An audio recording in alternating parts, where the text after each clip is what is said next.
Bonjour à tous, bonjour André. Bonjour Baudouin. Alors merci de nous recevoir dans votre belle région. Nous sommes dans le Berry et hier on m'avait fait le plaisir de m'emmener à la chasse. On a été chasser le sanglier et pour chasser le sanglier on a utilisé ces deux vélos.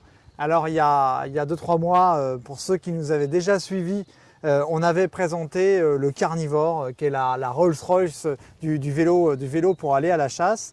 Et puis, il y a eu beaucoup d'internautes qui ont posé des questions et beaucoup d'internautes qui ont dit oui, on aimerait bien se le procurer, mais c'est un petit peu cher. Alors, vous les avez écoutés et vous avez sorti deux nouveaux modèles, le Rebelle que j'ai utilisé hier pendant notre chasse et puis le Transhumance.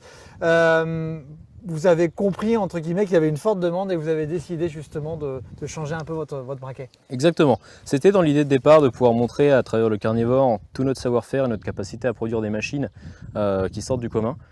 Malgré tout, on a quand même, depuis le début, gardé en tête qu'il fallait pouvoir répondre aux besoins de tout le monde. Ouais. Et c'est pour ça qu'on a décidé de fabriquer, de développer ce modèle Transhumance qui va avoir tout autant de capacité de traction, sur la plupart des terrains de chasse qu'on va retrouver en France. Moi, là où j'ai halluciné, c'est que j'avais l'impression d'utiliser le Carnivore hier alors que c'était le Transhumance.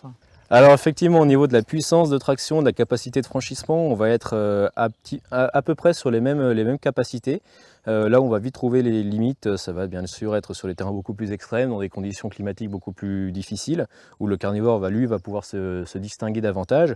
Néanmoins, sur la plus grande partie de l'année, le Transhumance va correspondre à la plupart des besoins de nos chasseurs sur nos territoires et va apporter vraiment toutes les solutions nécessaires à celui qui va se déplacer sur ces territoires de chasse et partir à l'approche ou entretenir son... C'est ça, parce qu'en fait, le grand principe, c'est que là, on a un vélo de chasse sur lequel on peut chasser, on peut aller suivre une chasse à courre, on peut aller gérer, lorsqu'il y a une battue, se promener entre les postes, etc.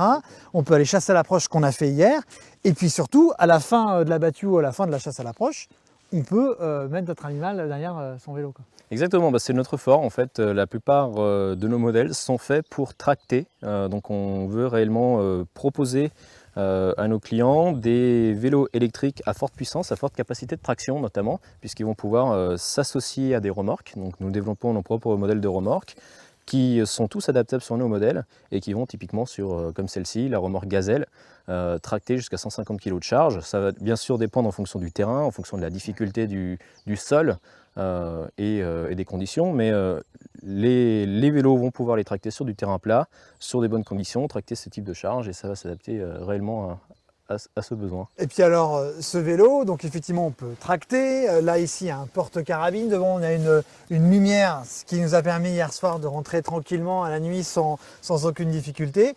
Et puis on a un vélo sur lequel on peut faire je crois 60 ou 70 km. Exactement, donc les autonomies vont varier, ça va dépendre du poids de l'utilisateur, du niveau de pression d'air dans les pneus, de la charge bien entendu, si on associe le vélo ou non à une remorque, mais on va être sur des autonomies, typiquement sur le Transhumance, entre 45 jusqu'à 70 km en assistance au pédalage, ce qui est largement suffisant pour durer la plus longue partie de la journée et donc nous accompagner à la chasse comme tu l'as fait hier soir. C'est ça. Et alors d'un point de vue purement technique, ce qu'on se disait hier lorsque j'ai testé le vélo, c'est que en fait on n'est pas obligé de renvoyer le vélo si jamais on a un problème, puisque ça si on va dans un magasin de cycle, on a du matériel, je dirais traditionnel qu'on peut trouver dans un magasin de vélo. On a fait le choix avec ce modèle Transhumance de pouvoir justement proposer des pièces d'usure, donc typiquement tout ce qui va toucher au dérailleur, à la chaîne, au système de transmission, mais également les pneus. Ce sont des pièces qui sont très faciles à trouver dans la plupart des magasins de cycle partout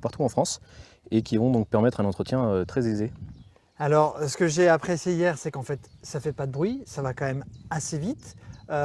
Et puis surtout en fait c'est vraiment super agréable, ça passe partout, on est passé par des coulées, c'est vraiment super utile, c'est qui m'a emmené dans des coins où je ne pensais pas du tout qu'on réussirait à passer avec le vélo, il y avait de l'eau, on est passé dans des endroits assez sales et puis c'est vraiment le passe-partout. Celui-ci en revanche il faut avoir une remorque pour le tracter.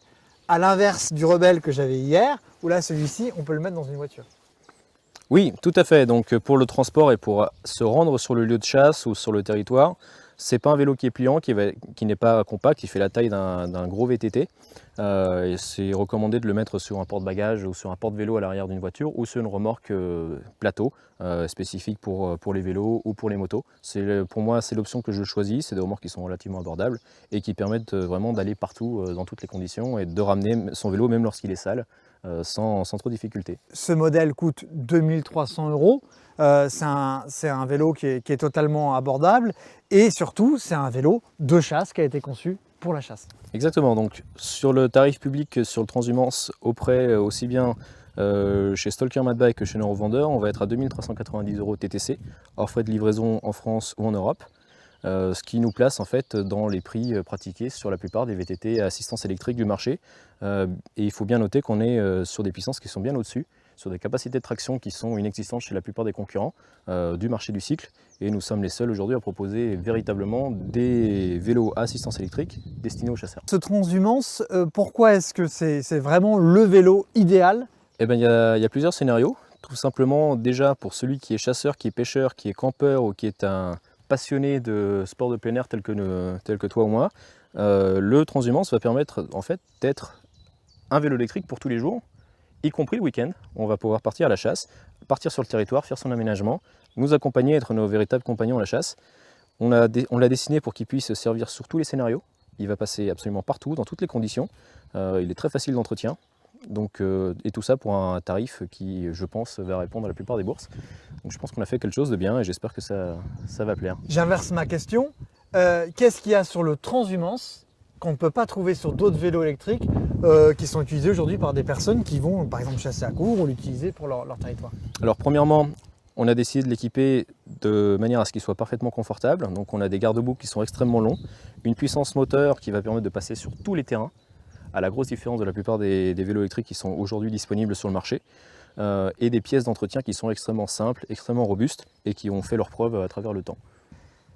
Alors on a eu la chance hier de pouvoir chasser, de pouvoir découvrir un territoire qui est magnifique. On a vu beaucoup d'animaux et puis ça s'est concrétisé par un tir et un sanglier qu'on a pu ramener vers sa voiture. Je pense que si on n'avait pas eu le vélo, on serait rentré 1h30 plus tard parce que c'était un beau sanglier.